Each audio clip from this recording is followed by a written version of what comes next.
Two trucks having sex. Two trucks having sex. My muscles involuntarily flex.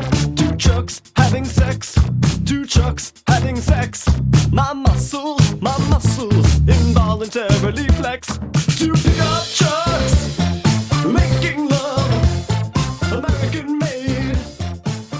Listen up, Autothoughts and Decepticlowns. You're listening to Prime Cuts, a non-linear history of the Transformers franchise on television. One last time for this round.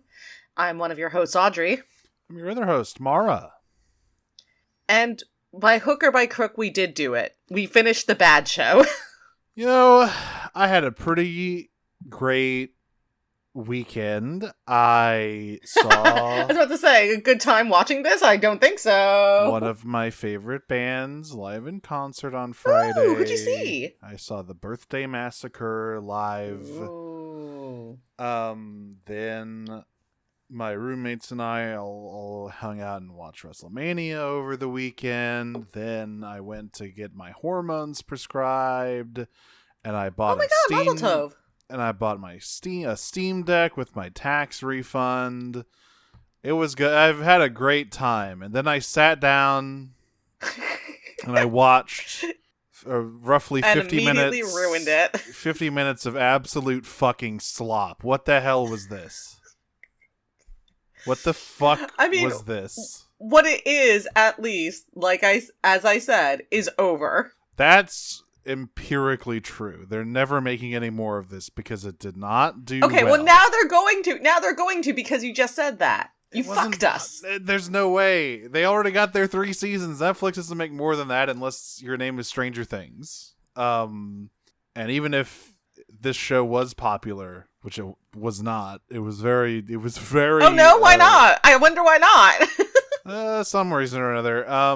But yeah, I knew the only stuff I really knew about this show before we started it is a lot of the stuff in episode 6. So this whole time I was wondering, man, when are they going to start throwing in the Nemesis Prime stuff? And the answer is minute 20 of the last episode. Yeah. Insane. To be clear, a minute 20 into the last episode, at least, not a minute 20 before the end of the last episode, which they could have also done, and I would not have been surprised. But it wasn't quite that egregious. Yep. But before we get to that complete fucking tire fire of an ending, we have to get through the penultimate episode 5. So remember all of that crazy T-posing that happened at the end of the last episode? Apparently it was fine. Again, I actually didn't because it's been 2 weeks. How could you forget T-posing Prime JPEG? I remember the T-posing, I just didn't remember that it was the last thing that happened. It's just so funny that we were like, oh my god, this seems really important. Where's Primal? Did they get combined somehow? And as it turns out, actually nothing happened. Yeah, it doesn't matter at all. It was just a cool way. Just like everything else in this show. Boy, howdy, ain't that the truth. Teletran is still drunk as fuck. They're trying to fix the arc, but it's not working. The engines keep fucking up. But we can open up. Prime has the Allspark. Megatron and Megatron are beaten pretty much. Megatron's all fucked up, and Beast Wars. Take Megatron. a shot every time there's a version of Megatron on the screen. Oh god, no. It would help us get through it. You just be at certain shots. You just be chugging because there's just so many shots where it's. I'm pretty. I mean, the shot where there's a lot of shots where it's the 3 of them. Yeah, there's so many. So yeah, we see Megatron on his hands and knees, panting and groaning, and Starscream from way up on the cliffs where he's watching from just goes like, "Damn, that bitch is old as fuck." I will say, I'm gonna be king now.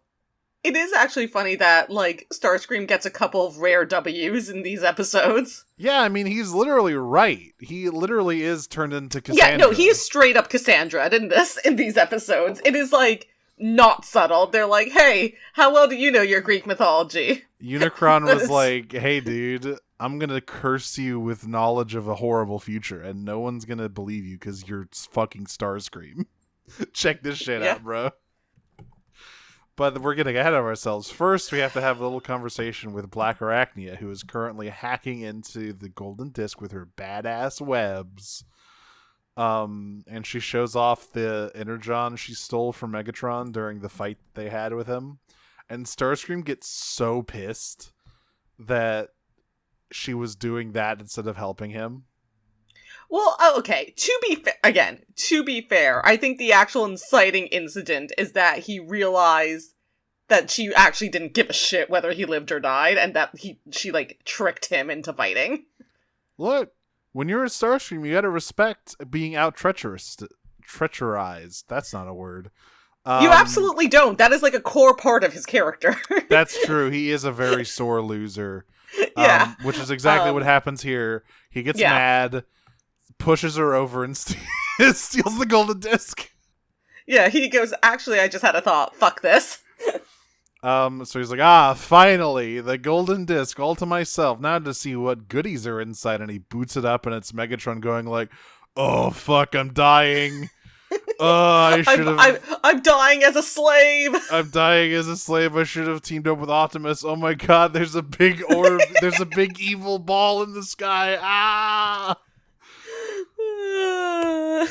And we see Unicron turning him into Galvatron, and then this is where Unicron, like... Can we talk about the expressions on Galvatron / Starscream's face in this scene? Yeah, they're just something like, else. it's like, oh, they're like, just kind of gobsmacked, but like not in like, oh, Cthulhu, like, awe-inspiring way, but in like, what?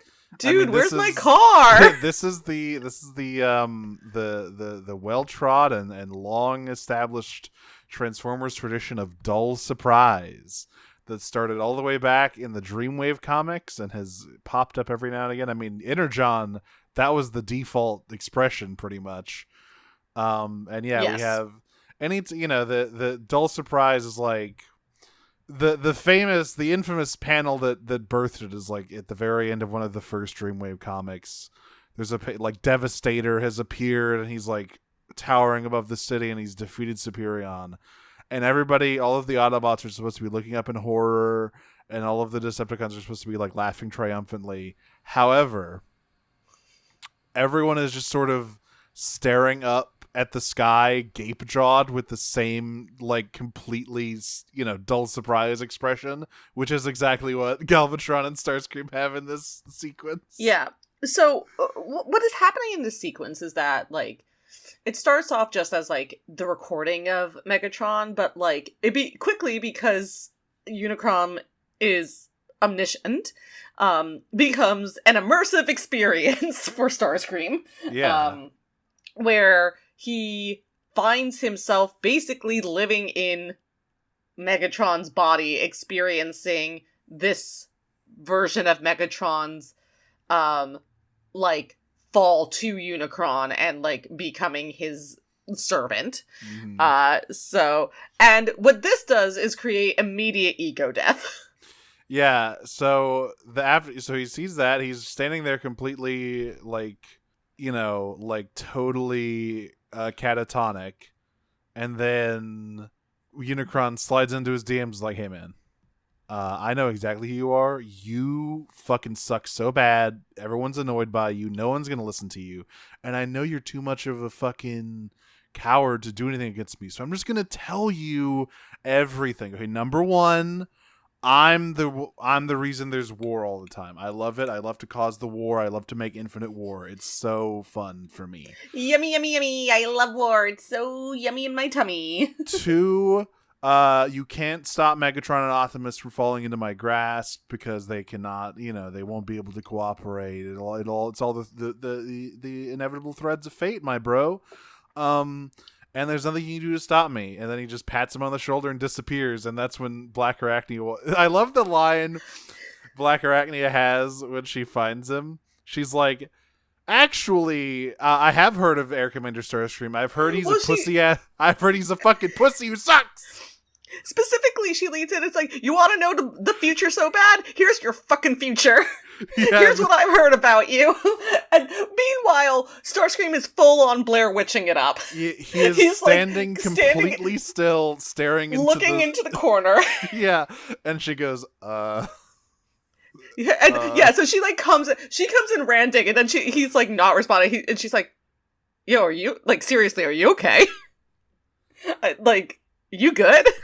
And he's like, "No, I'm not good, and we have to leave immediately." Yeah, I've been cursed with fucking knowledge. We need to go. My name is Cassandra, and we have to go. So everyone's getting ready to rev up the arc. They're just about ready to take off when Starscream like flies in, grabs Bumblebee by the shoulders and starts shaking him around. It's like, listen to me, the devil is real and he's in my head. Yeah, he's well, it actually, I think Starscream's voice actor does a pretty good job in this scene. Oh yeah, he does. He's great. Of like being like genuinely freaked out and still like having the Starscream cadence the whole time. Yes. But he's like, okay, I know how this looks. I get it. Okay, I do. I know what you think of me. I get how it looks here, but we're all going to die, and you gotta stop. I'm begging you, you gotta stop. It's what he wants. He wants death. Everything we've done the whole time. And Bumblebee's like, what are you talking about? And Starscream's like, what if I told you that this entire war was orchestrated so one big guy could get a yummy meal? And he's And like, Bumblebee's like, I don't know that I believe you. And Starscream's like, fuck! just look, it's on the disc. Just read the disc. Listen to the disc. And he tries to hand him the golden disc. He's like, come on, you just gotta do that, please. I'm talking about the future here. And he's like, I heard it, and I saw it on the disc. Just here it is. Here's the thing that we've all been fighting over. I give it to you for. And Bumblebee stares him in the eye and shatters it over his knee. And Starscream's like, no. He's like, fuck you, man. The future's Why now. Why would you even do something like that? I fucking hate this version of Bumblebee so much. But we don't have a lot of time to worry about that decision, because immediately afterwards, the Nemesis pulls up and starts blasting the Ark. Hey, everyone. Do you remember the finale of Beast Wars? Wait, one second. One of the other things important about this is that Black Arachnia is also there. Yeah, and she's like, look, I'm not associated with this guy. He's talking crazy. No, Bumblebee looks at her at one point. Again, not shooting her. He's like, is he good? And she's like, genuinely, I don't think so. Yeah, it's great. Honestly, one of the biggest W's of this show is Black Arachnia. Number one, she's gay. Great. Number two, she's on her fucking like betrayal stuff. It's fantastic. But like still has enough integrity to like be an interesting character. But I will say, like, she's extremely lesbian in this show, and it feels a little gross actually. This feels like very straight man. Oh yeah, we'll get to it. We'll get to the scene later. I mean all of it. Like it's just like very straight man. It's like, ooh, I like it when Black Arachnia is with women. It's I may be wrong, but I think the main writer for this, at least for Kingdom, was a woman.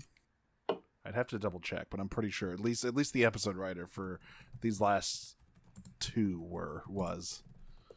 But the production of the show is so cursed, anything could have happened. Oh, it's fucking May Cat. All right. I don't know what that means, but I assume you do.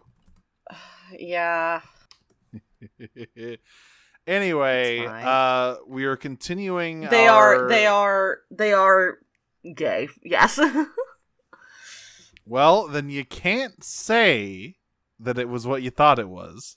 Is it still? I can't. That I can't do. You're correct. Anyway, we continue our process of just sort of doing a bunch of beloved iconic shit from Beast Wars again, but worse. Because this is literally just the end of season 3 with the Nemesis showing up and shooting everything. But it sucks because it's this show. Immediately, is it Autos who immediately tries? No, it's Primal who immediately decides to sacrifice himself. He's like, I'll do it. I'll blow up the Nemesis. I wasn't paying. I will tell you, there are so many moments in this episode in particular, more than the second one, where I looked away from the screen for like 3 seconds, not even to do something else, but to jot down a note, and then I turned back and something completely different was happening. It's because like this big fight scene that happens. Is Yeah, like it's so chaotic. Everybody's doing something. And Black Arachnia says, like, actually, we don't need to just, like, rush in there and get ourselves blown up. I have a plan. I'll just sneak in there and hack their weapons. And everyone says, great. So, big fight. We got all of the Maximals, like, storming the base, or the ship, while Black Arachnia and Air Razor sneak around the back to turn off the weapons. And this is where we get that stuff we were talking about, where Ares like, if you betray us, I'll tear off all 8 of your legs at once. And Black Arachnia goes, careful now, I like it rough. Yeah, there's that, and they're like nicknames for each other later on. And I mean, Spider is very derogatory, but her going back with just keep them off me, Birdie is pretty. Birdie is definitely the one that was like, well, hang on now. Also, right, and that's the one that's coming from Black Arachnia. Oh yeah, and my hero moment and the literal kiss. Straight up has this is once again, that is an exact thing. That is something she does with Silverbolt in Beast Wars. Yes. Right, but Silverbolt is a scary fog monster. Yeah, that's still. Let's remember, in this universe, Silverbolt is a scary fog monster, so she gets to be a dyke instead. Still a lot of questions about that whole thing. I don't understand what the fuck is going on there. But what I do understand it's the shadow of heterosexuality. in another universe, you're straight as fuck. In another universe, you were straight. Fuck! And you were in love with this big stupid himbo dog bird. I mean, if you're gonna be straight, there's worse things to do it for. That's definitely true. Silverbolt's an alright guy. Yeah. So, there's, like I said, big fight. I'm not gonna recap everything, however, it is really funny that there are apparently infinite Beast Wars Scorponok's. Even though they all died. Yeah, they all died, but there's an infinite of this guy but it's now, fine. I guess. It's fine. Scorponok machine was broke, but it's fine now. Also Soundwave's alive. Oh yeah, that's right. I guess he didn't die. Yeah.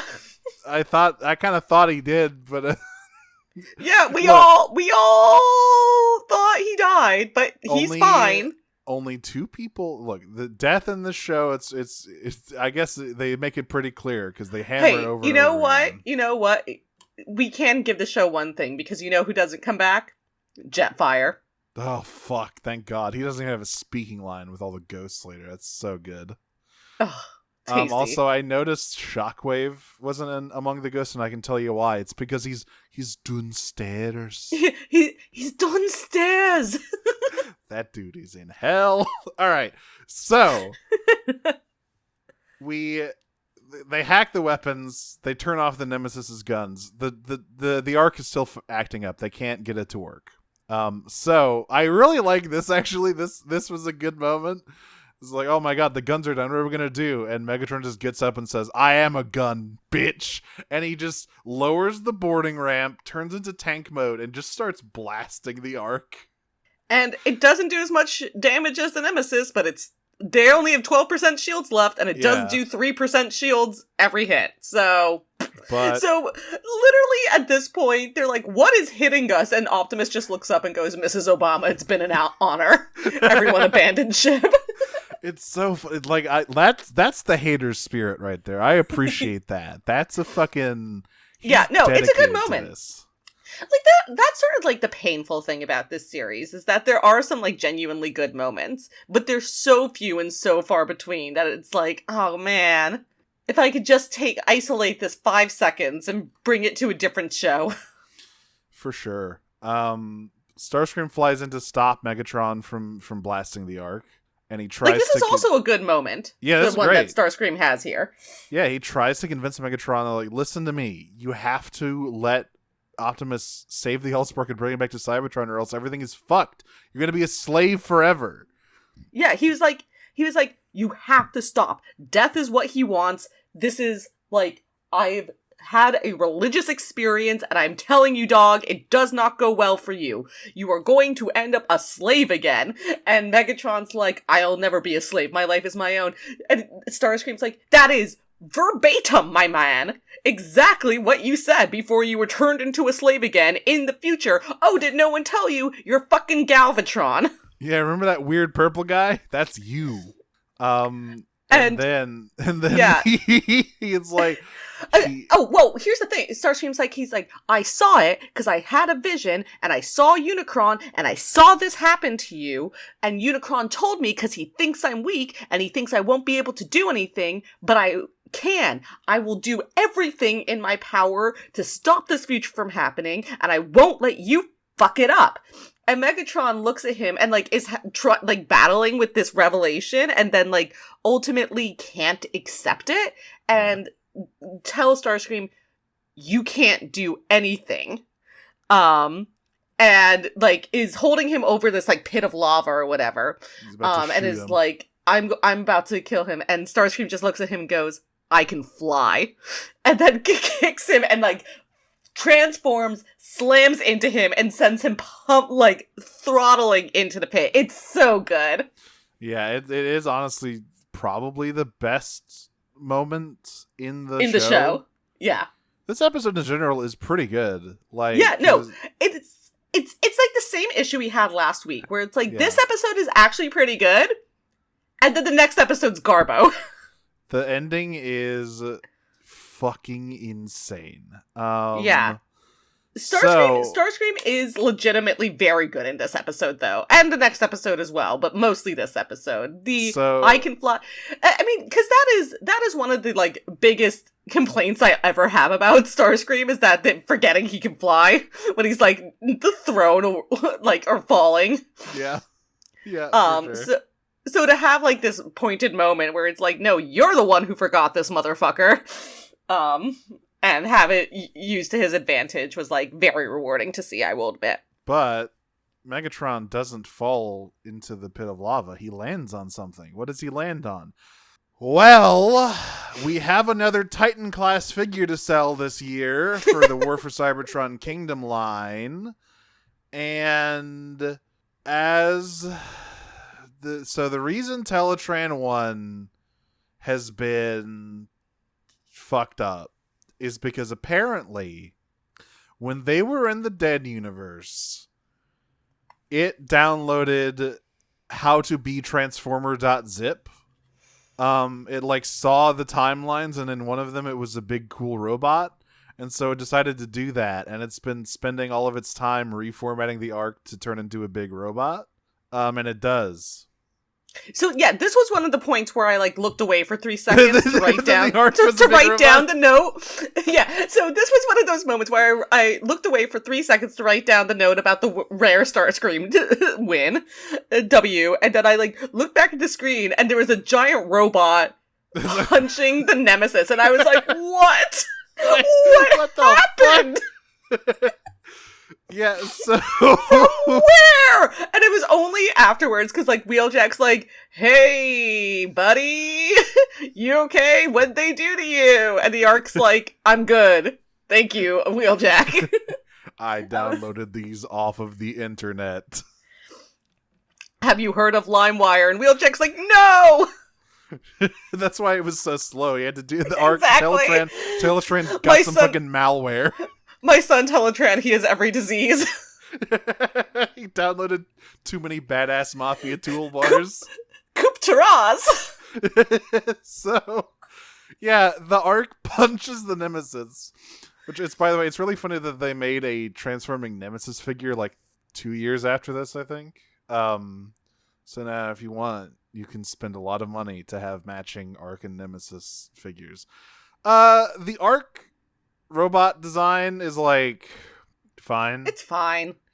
The face is meant to heavily resemble the Autobot symbol. Oh, well, I was gonna say Bumblebee, but okay, yeah. No, it's the only similarity there is because he's yellow. Or really, he's he's orange.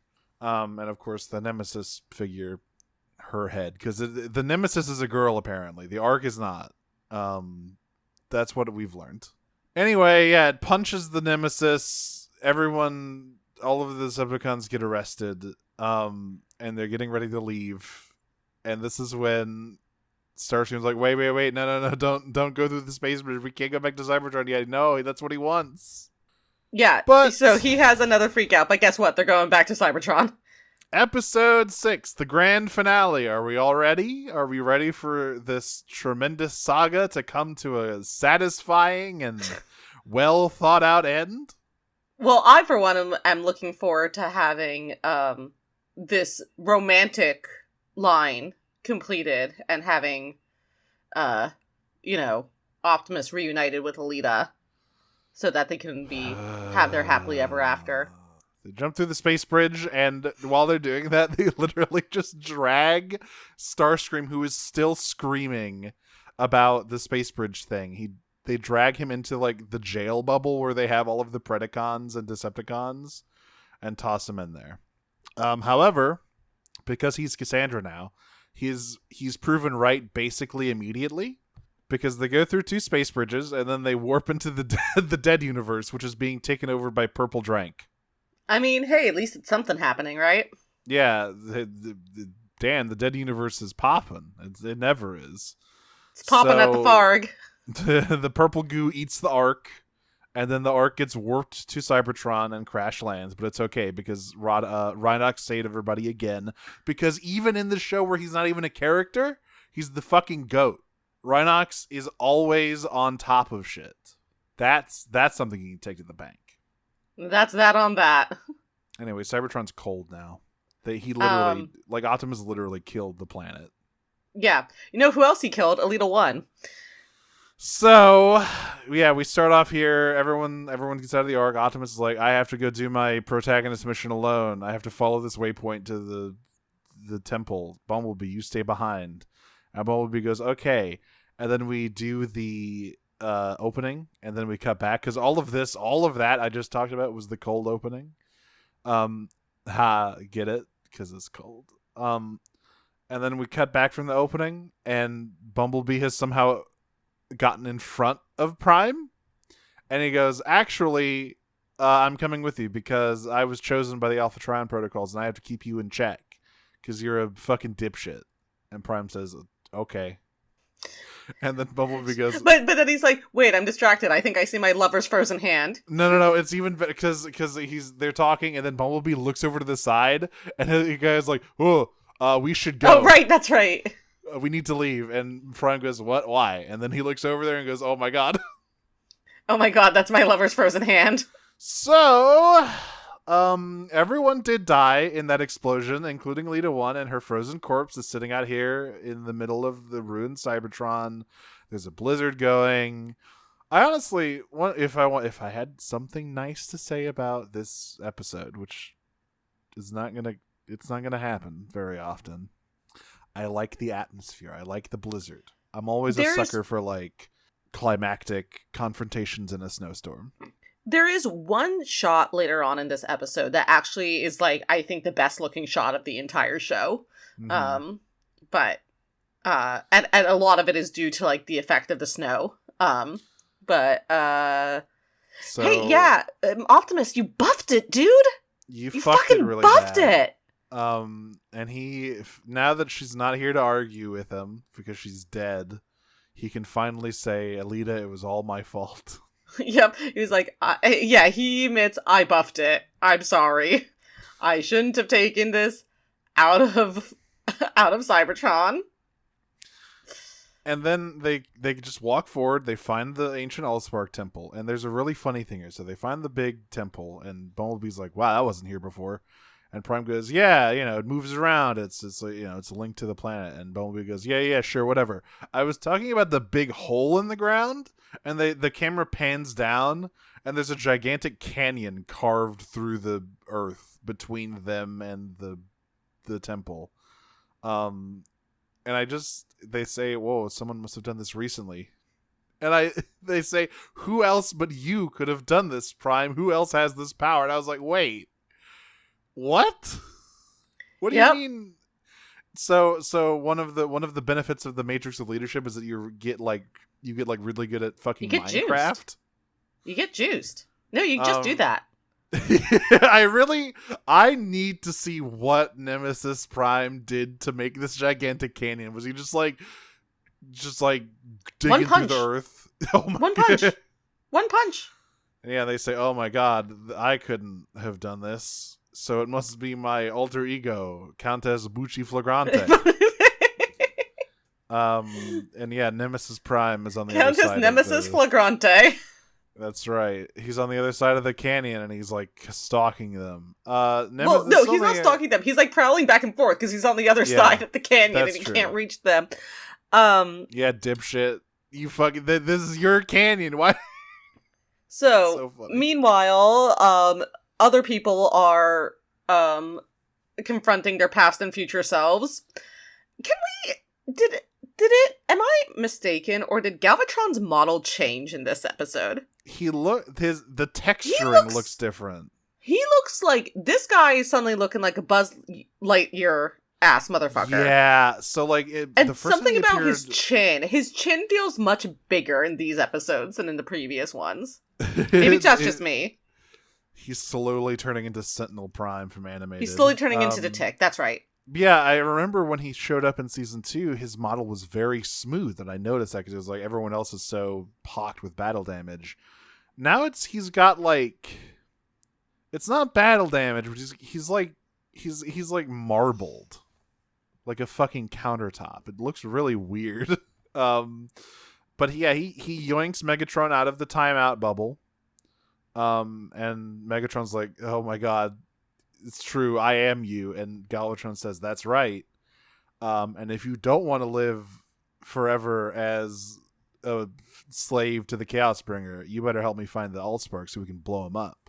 And Megatron goes, "Well, wait.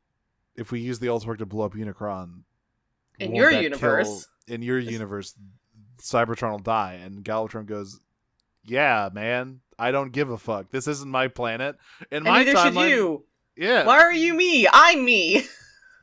Somehow this, despite the fact that Megatron has been fucking all about revitalizing Cybertron ever since Optimus yeeted that thing into space, this works on him. He's like, "Well, I guess the threat, the threat, the sort of Damocles of Unicron hanging over his head." And he goes, "My associate will already be interfering with the Allspark." And we cut back to the big hole. Bumblebee does a little switcheroo. He pickpockets the Allspark from Optimus and sneaks by while Nemesis attacks Prime. And I gotta tell you, so we talk a lot about this Optimus's action movie voice. Oh, it sounds so much worse with the voice modulation. Yeah, you know what's worse than one?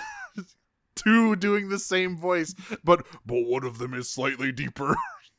And it has like voice modulation. Also, he does like an 8-foot vertical leap at first. Yeah. Like that's the first thing he does. All I can think is like, and young, dumb, and full of Yeah, like one of the benefits of being Unicron's thrall is you can get fucking serious airtime. Yeah. Nemesis Prime should have been ballin'. Why was he serving the Chaos Bringer? He should have been on the court.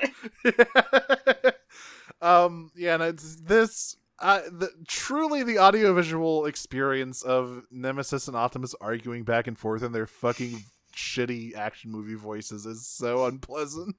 It's like, "Where's the Allspark? I don't have it. You're lying to me." And then they punch each other. I guess, this is technically only our second outing with Nemesis Prime as a character, right? Not since Armada. And yes. I was about to say when it was the first time, but I forgot about Armada. But yeah. That's still the coolest Nemesis Prime has ever been, because he was a fucked up, like, puppet man who turned into goo. That was great. This version of Nemesis, because he is made from the shittiest version of Optimus Prime, is also a huge dipshit and sucks. It's amazing. But regardless of what's going on with that, during all of this, by the way, Bumblebee's doing he's solving puzzles. He's doing a fucking platforming segment. Don't worry about him. It literally doesn't matter. What matters is that Galvatron and Megatron bust out of the Ark, wipe the floor with everybody, and then leave. and everyone's like, "Oh my god, that purple guy is crazy strong. How are we gonna defeat them?" And Well, Primal goes, "I've got an idea." this is the one shot where, well, has Megatron come down yet at this point? This is they're about to get to yeah. Optimus right after the scene where Primal goes, "I've got a crazy idea, but it just might work." We cut back to Nemesis and Optimus, and that's when the Galvatron and Megatron show up. This is a cool looking shot. So the shot that I'm talking about is, so there's this whole scene where it's like Optimus versus Megatron, Nemesis, and Galvatron, right? Who are apparently on the same side. And Optimus is looking at Megatron and he's like, you can't do this, dude. If you give them the Matrix to save themselves in their own universes, our universe dies. This is not difficult math to figure out. They fucked up their own universes. We can still save ours. And Megatron's like, "Oh shit, you're right." And immediately turns on Galvatron. No, he doesn't turn yet. Oh no! Right, because first everyone else shows up.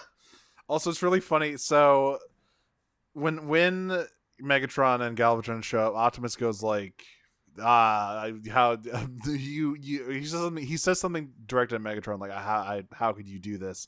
And Galvatron answers and he goes, "I wasn't talking to you." And Galvatron goes, "But technically you were." Yeah. If you think about it, we're the same guy. And this guy over here is you. And he points to Nemesis. It's like, "Thanks, man. I know. I figured out how it works." They make a real... So basically, apparently, this isn't explained until, literally the very end as to how the fuck they even got here. They just use the dead universe to travel through time. It's fine. It's fine. That I don't even care about, honestly. Yeah, it's like whatever. Yeah, that's fine. Yeah, this is when everybody comes in. Yeah, bring so it in, guys. Yeah, this is the Avengers Assemble moment. Yeah. Which is pretty cool.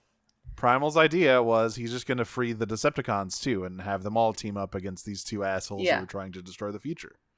And actually, the person that actually finally does convince Megatron to turn on Nemesis and Galvatron is Starscream, who after Optimus gives his speech, is like, "They're going to kill this universe if we do this." Starscream speaks up and goes, "Yes, dude, this is what I've been telling you this entire time. You know I'm telling you the truth. You have the fucking purple evidence right in front of you." And it's like, what Unicron wants is death. If we do what he wants, we will all die. And finally Megatron's like, god damn it, Starscream's right. Fuck. I hate that. But he powers up his fusion cannon and aims it at Galvatron, and Galvatron basically goes, "Well, this could have been easy." And then he and Nemesis start firing on everyone. And this is the shot that I think looks as good as any, the best of this entire series, where they're first firing on the entire group of them, and the snow is being kicked up. It looks really good. It's crazy well animated. I'm like, why? For what reason? It's also kind of cool. It's different versions of them. It's back to back Optimus and Megatron. It is kind of cool. So while all this is going on, Bumblebee solves the puzzle. He gets through the maze. He opens the door and runs up to the plinth where he's supposed to put the Allspark. And then the Allspark turns into a tungsten orb and dies. Whoops. I mean, listen. That's why, look, these things happen, right? Bumblebee, he's not a speedrunner. He doesn't have the skills for this. If he'd shaved off a few seconds, he would have gotten there in time. But it doesn't actually matter. Right. It doesn't actually matter at all, because the Allspark Temple has generated ghosts of everyone that has died. Elita 1 is there. Jetfire's there. Chromie is there. 7 different reflectors are there. Ultra Magnus is there.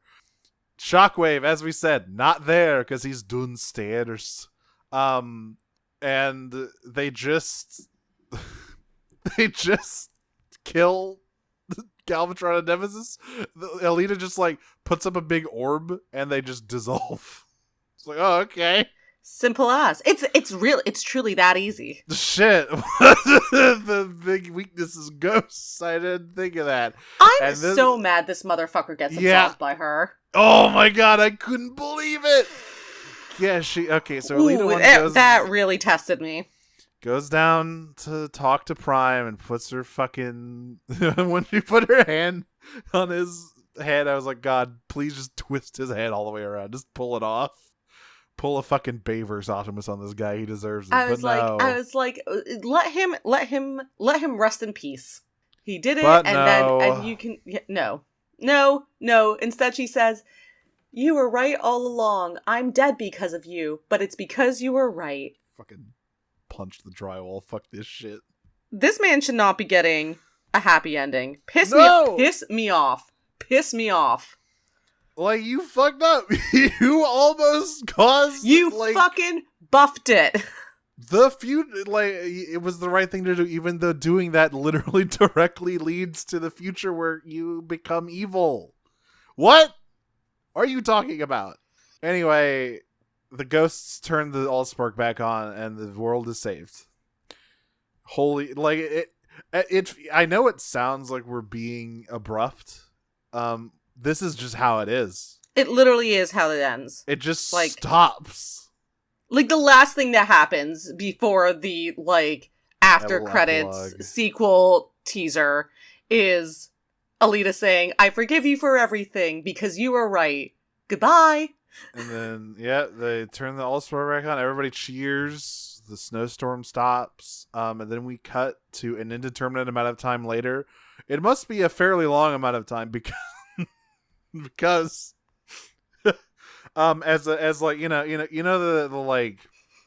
the big statue in Fallout New Vegas with the NCR Ranger and all that stuff. So it's Optimus and Megatron, I'm pretty sure, not Cog. No, it's Cog. It is Cog and Impactor. I'm not kidding. That's funny. I also assumed it was Optimus and Megatron because obviously that would only make sense. That's funny. No, it is Cog and Impactor. I don't even know if it is Impactor. It might just be one of those generic model guys. It might, honestly... No, it has to be Impactor. It has to be someone. It has to be someone. It's either him or Shithead. It's either him or Scrapface. But yeah, Cog, the Cog, super important. He gets a gigantic statue made of him. I felt like I was experiencing brain bleed when I realized what that fucking statue was. I'm like, I cannot be seeing this right now. They didn't make a giant statue of this fucking idiot, but they did. That's the end of the war, and I was like, well, the war's over, but the battle's just begun because Unicron's out there.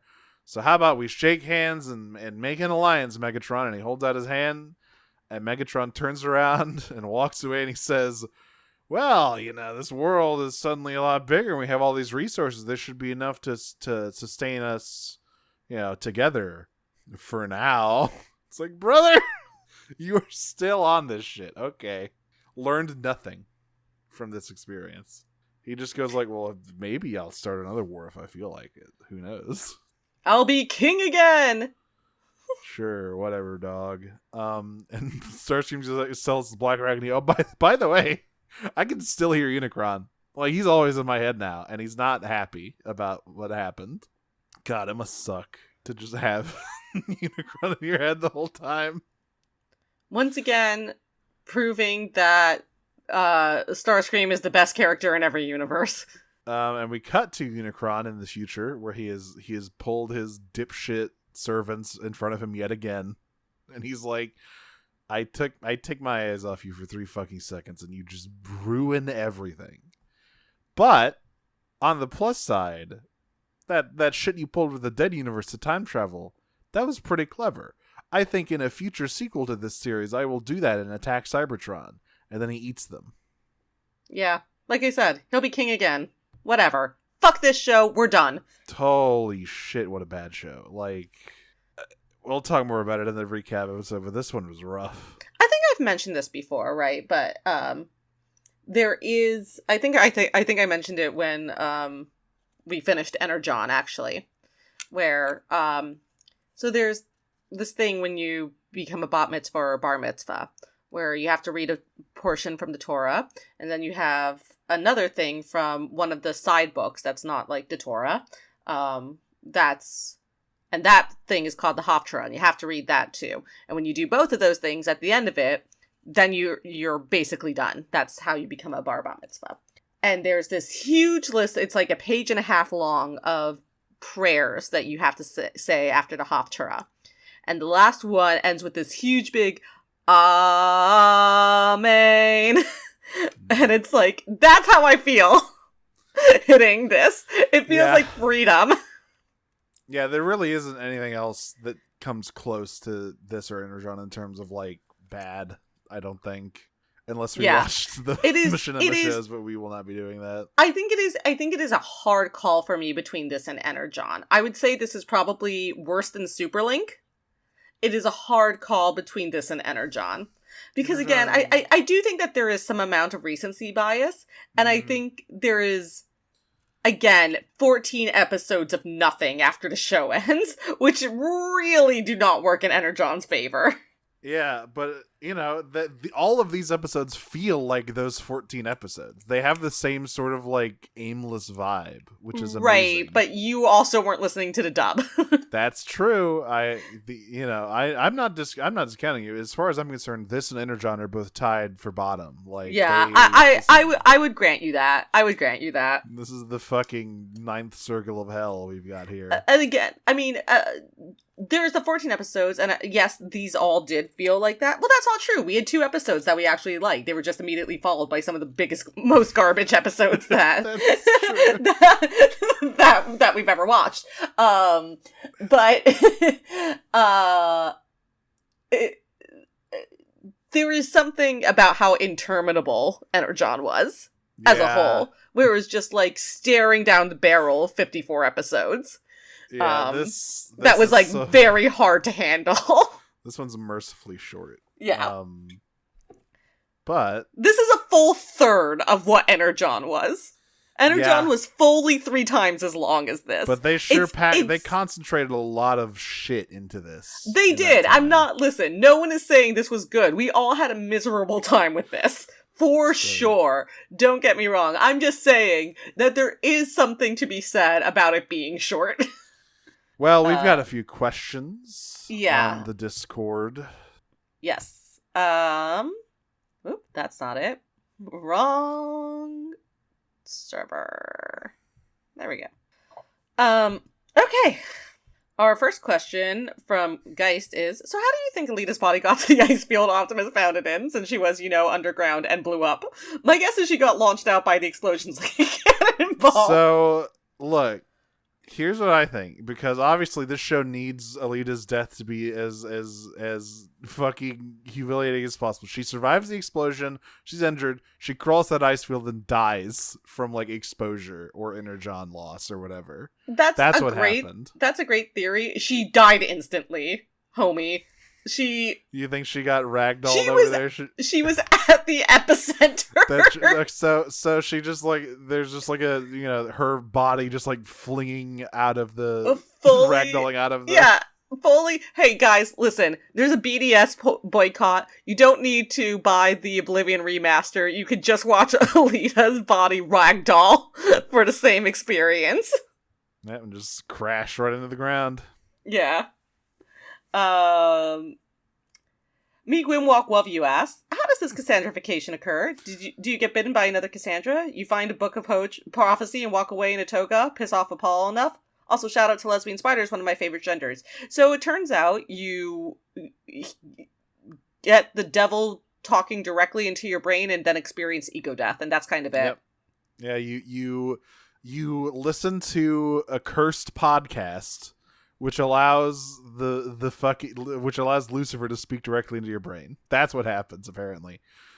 So that really the golden disc ultimately is really just Megatron's podcast. And I also really like how apparently he was recording until the very last minute. like Unicron was about to slurp him up and he was still recording. That I Yeah. find that really big found footage vibes. He was following horror game rules. He made sure to Yeah. like die pointing into the right direction. The golden disc is Yeah. just an audio log. In Yeah, Bioshock. exactly. Yeah. Fucking finally asks, are any of these characters interesting enough to have a Waffle House order? No. Alternatively, Cog works at the Waffle House. That's what I decided. That is not true. You have to have like some martial arts training. Oh, that's true. You have to be work proficient. at a Waffle House. You have to be proficient in fisticuffs. Yeah. Alternatively, how goddamn funny would it have been if Ghost Alita heard Optimus admit to being wrong and just snapped his neck right then and right there and then? God, I wish. That's exactly what we were saying. In a perfect world. Fuck him so hard. I hate this Optimus so much. Oh, it pisses me off. It truly ruins anything. Like, even if I had enjoyed the final episode, that would have ruined it for, like, the entire series for me. Mm-hmm. Cassandra Kin Starscream asks, I will refrain from asking more of the sillier questions until the award ceremony. Why did our Optimus, never utilize his ability to create chasms, fly, and fire knuckle blasts, kind of like Armada Optimus at any point of his journey? Yeah, that's what I was saying. Like, hey, if you can make a big, like, chasm, how much of this stuff Nemesis is doing is Unicron powered, and how much of this is stuff that Optimus could do if he just locked the fuck in, which is impossible for this Optimus. Yeah. That is the key answer to this, is that it is impossible for Optimus to lock in. Until he gets corrupted by Satan, and then he can lock the fuck in. Yeah, well, once everything he loves is dead. That's true. That's all it takes. Only once you reach the lowest point of your journey, right. Only then can you lock the fuck in. Exactly. What the fuck was the Ark doing during the time on Cybertron? He has zero excuse not to get involved. We'll see, as soon as they got to Cybertron, he forgot. The crash gave him a second concussion. Yeah, he was like, shit. In the second trip to the Dead Universe, he accidentally downloaded, like, 10 teraflops of, like, porn, so we had to sort through all of that. No, it's the reverse. It's second trip to the Dead Universe, he uninstalled transform.exe. He was like, actually, that sucked. I have met a new friend. His name is Bonzi Buddy. He is going to help me with so many tasks. Teletran destruction stream. Why don't you Teletran downloaded a bunch of custom mice? Yeah, this one is a sword. Worse for Cybertron, Chet asks, isn't it a miracle to see that after centuries of being on the verge of extinction, the Scorponauts have begun to repopulate? I mean, the secret is all you need is two. They're much like rabbits. They'll just fucking go at it forever. Incest doesn't really matter in the Scorponaut community. It's fine. They're all the same. They're all the same. Hate this show. Anyway, that's what good conservation efforts can do, folks. Right. Cass asks, oh no, sorry, Sabrina asks, when I saw Cassandra Kin Starscream, I got confused. Sabrina asks, did the Autobots / Maximals exterminate the rest of the Scorponauts since we only ever see one from episode 6 to the end, or are they up on some farm? I mean, presumably they're around. You only see one because there's only, I don't know why you only see one in the Time Apple, but like presumably there's just like a few hanging around. It's like the Seekers. They just sort of like pop into existence every now and then. I also really love that one of the ghosts, I forget if it's just one of the ghosts is a Seeker, and it's impossible to tell which Skywarp that's supposed to be because there's been so many of them that died. Chet asks, who would have known that Galvatron was secretly Megatron from the future all along? Yeah, I that reveal's funny. I kind of thought that he figured it out, like he put it together at the end of the episode. I thought that was like one of the first things they established when Galvatron... No, I guess not. Yeah. I feel like Galvatron basically said it, and Megatron just pretended not to hear it. Yeah. He was busy thinking about something else. Yeah. Ghost Alita says that throwing the Allspark through the space bridge was A-okay now, so what the fuck happened to her to make her think this? He fixed his mistake, which is not... That doesn't make it okay, really. We don't... Like, here's the thing about that. We don't know what would have happened if he didn't. But we do know what happens if he does do it and fucks it up. Yeah. Which is all of the bad shit happens. So, like, no, it wasn't the right choice. It was the right choice to not fuck up retrieving it, but that's like a separate thing. That's like a different choice. So I still think that whole thing is just total bullshit. That was just that was just his fucking Allspark wife making him feel better. That wasn't the actual. Which she shouldn't have done. She should have said, no. And now, just so you know I'm dead, but I am divorcing you at the same time. That's right. And then she should have gone off to the afterlife. Fuck you, dude. Me and Chromia are gonna les out in the Allspark. And Black Arachnia, maybe, when she dies. We'll see. Apart from the fact that he just appears out of nowhere, a literal deus ex machina, what are your thoughts on Arc, both on design and on the concept? Design is fine. I think the concept, right, it was sort of it's kind of inevitable that eventually someone will say, hey, what if the ship also transformed? Yeah. Like, I'm honestly shocked that it took this long to get there, like, after so long of the Arc being a thing. This is the first time that someone was like, well, nope, never mind, I forgot. Animated did it first. Because Omega Supreme was the Arc. But right. I guess it's sort of a different... But yeah, no, I mean, like, this is a very common thing. And, like, the concept is fine, the design is fine, but, like, the suddenness with which it happens is just like, alright, fuck that. Like, I downloaded it. I cannot express enough that I looked away for maybe 10 actual seconds to write down this note. And then it was just there. Yeah, and I completely missed it. This show is so bad at showing off the big centerpiece toys. Like they've had 3 chances to do it. The Arc was the best one because Omega Supreme literally just shows up and then disappears. We're not going to talk about Scorponok again. We don't need to talk about what they did to him.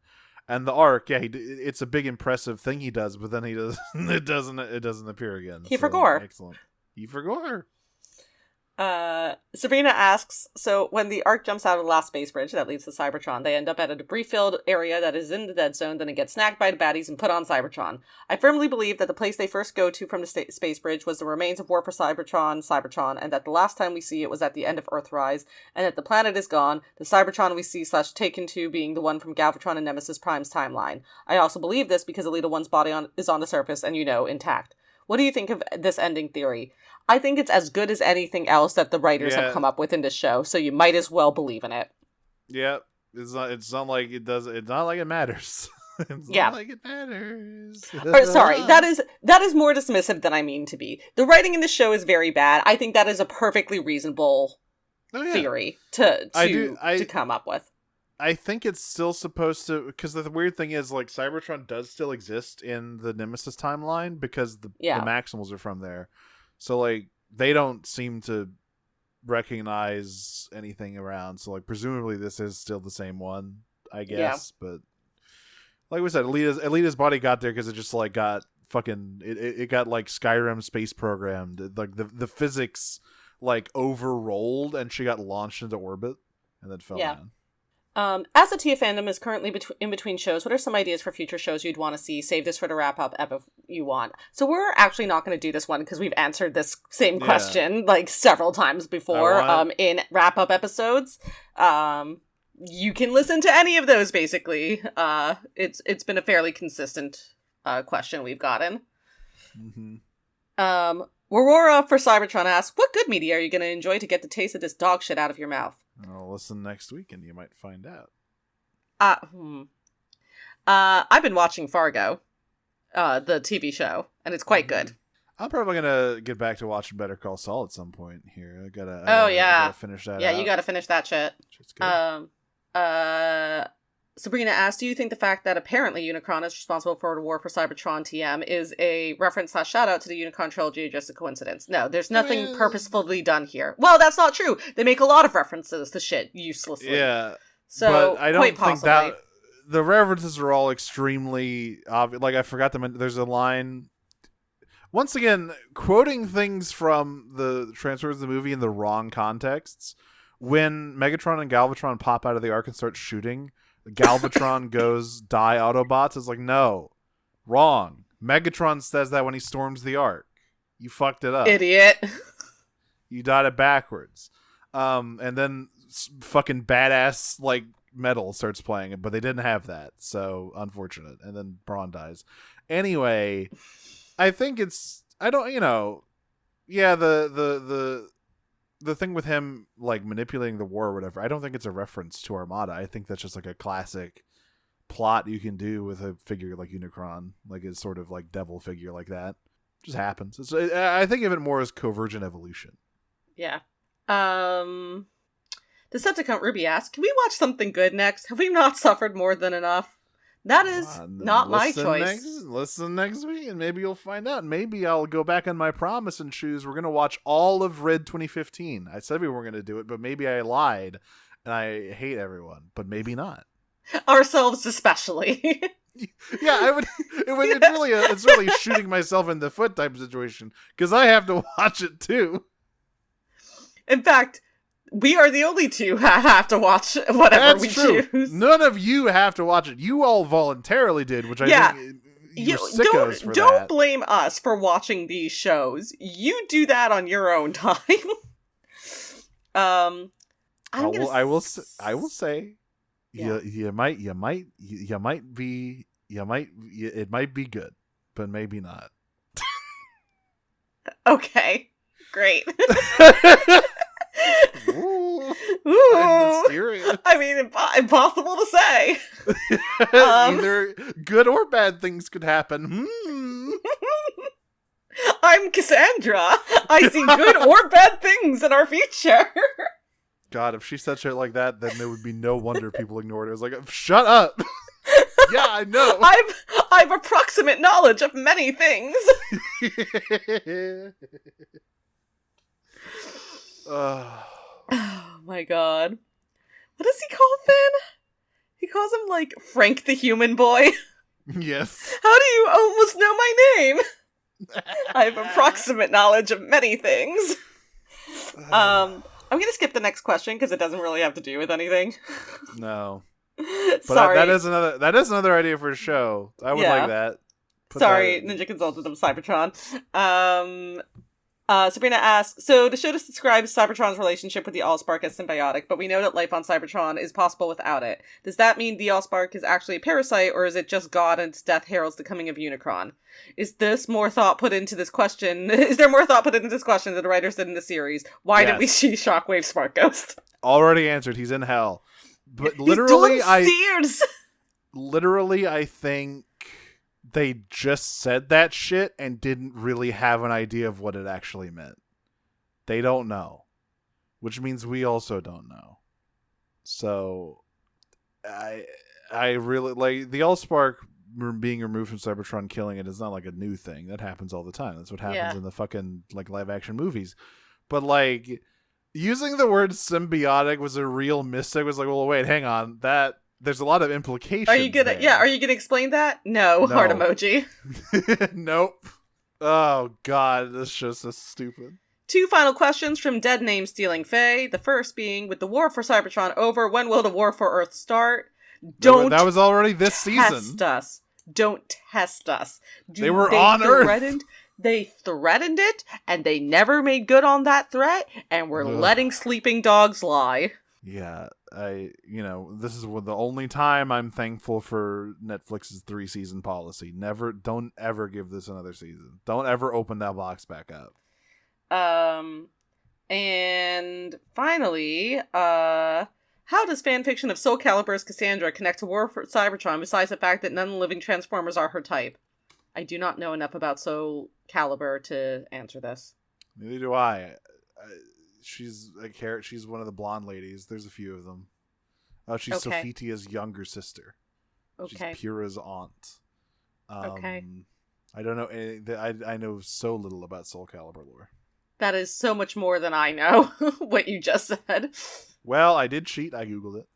Well, that has been us, Prime Cuts, and that has been the War for Cybertron trilogy on Netflix. Oh my god, it's over. It's finally fucking over. It's our long national nightmare is once again finally over. I still don't really. I don't. Well, okay. I kind of regret Energon this back to back. It was a real bracing experience, but you got to eat your vegetables before you can have your cake. The vegetables just happen to be like rotten and stinky and have like weird fuzz on them, but you still got to eat them. Sure, let's go with that. Like I said, we've been Prime Cuts. You can find us on at Prime Cuts Pod on Blue Sky. You can also find us on the Noise Space Network at noisepace.xyz, along with a lot of other excellent shows. I'm Audrey. You can find me on Tumblr and Blue Sky at Optimum on Prime, which is my funny robot internet joke. You can listen to the other podcast I do called Pot of Greed, which is about Yu-Gi-Oh! You can stay tuned for updates about a radio drama that I've been casting called The Disappearances of Lydia Fontaine, which is an active production at this very moment. And sometimes I do Star Trek related drag. And if you're into that, you can check that out at Maxwell Warp on Instagram. I'm Mara. You can find me on Blue Sky at Mara Wyvern, bluebiscuit.social, Tumblr on Cyclonus with a 5 at the end of it. And I will be making an appearance on the Hyperfixation Station podcast upcoming soon. I'm recording it tomorrow, actually, as of this recording. I'm going to be talking about 3 women who are various degrees of unwell. Well, I think I know who one of them is. Oh, yeah. How could I? I think it rhymes with Schmadelgard. I can neither confirm nor deny anything. I can confirm it. Of course. We're on noisespace.xyz. There are all sorts of shows you can listen to on that there thing. I did that already. Oh, did you? I was thinking about how stupid this episode was. Yeah, Ignore that. well. I never said anything about Noise Space. Noise Space, you know what, Mara? is a myth, just like Unicron. We never need to think about this show again. Isn't that nice? Oh, that's not true. We have one more week of wrap up, but well, I mean, I don't have to watch any of it, and then after we talk about it, I never have to think about it again. Yeah. So it's still good.